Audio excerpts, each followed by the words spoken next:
NDA सरकारच्या तिसऱ्या कार्यकाळातील पहिला बजेट मंगळवारी सादर केला।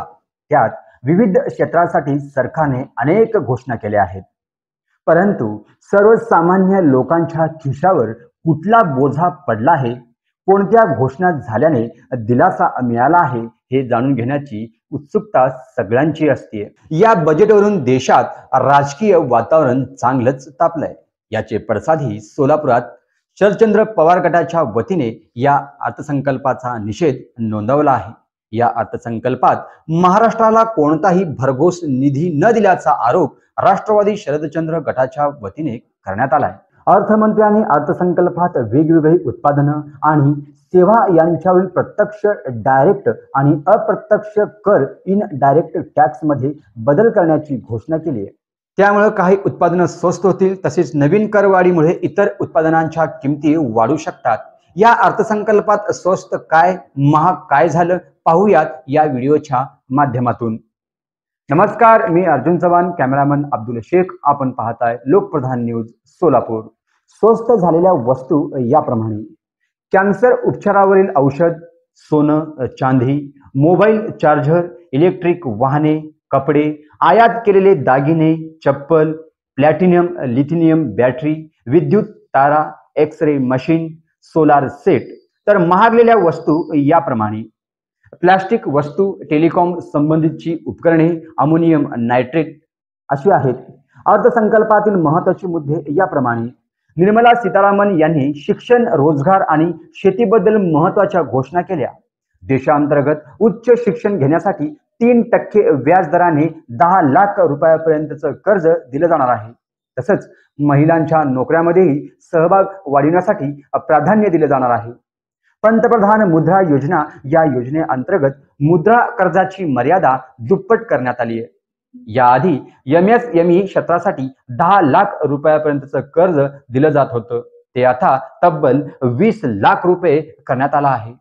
शेती आणि शेतीपूरक व्यवसायासाठी 1.52 लाख कोटी रुपयांची तरतूद केल्याची घोषणा सीतारामन यांनी केली आहे।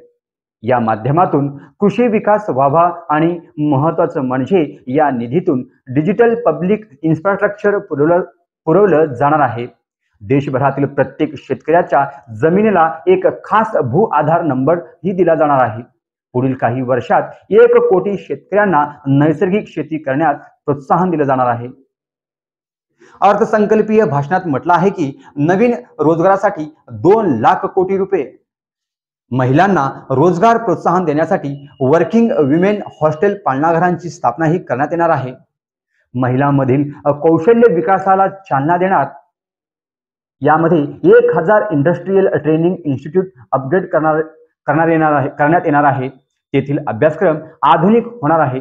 नवीन रोजगार निर्मितीसाठी 2 लाख कोटींची तरतूद देशातल्या संस्थांमधील शिक्षणासाठी घेतलेल्या 10 लाखापर्यंतच्या कर्जासाठी मदत करणार आहे। शैक्षणिक कर्ज 3% व्याजाने मिळण्यासाठी ई-वाउचरही मिळणार आहे। नवीन कर रचना काय आहे पाहूया। या न्यू टॅक्स रेजिम म्हणजे नवीन कर प्रणालीत सर्वांनाच म्हणजे वैयक्तिक करदाते, सिनियर सिटीझन्स, ज्येष्ठ नागरिक, सुपर सिनियर सिटीझन, अति ज्येष्ठ या सगळ्यांची एकच कररचना असणार आहे। या न्यू टॅक्स रेजिम मध्ये 3 लाखापर्यंतच्या उत्पन्नावर कर लागणार नाहीये। 3 ते 7 लाखापर्यंतच्या उत्पन्नावर 5% कर लागणार आहे। सेक्शन 7 अंतर्गत टॅक्स रिबेट उपलब्ध असणार आहे।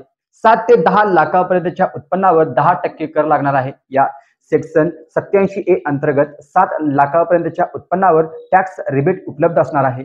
10 ते 12 लाखापर्यंतच्या उत्पन्नावर 15% कर लागणार आहे।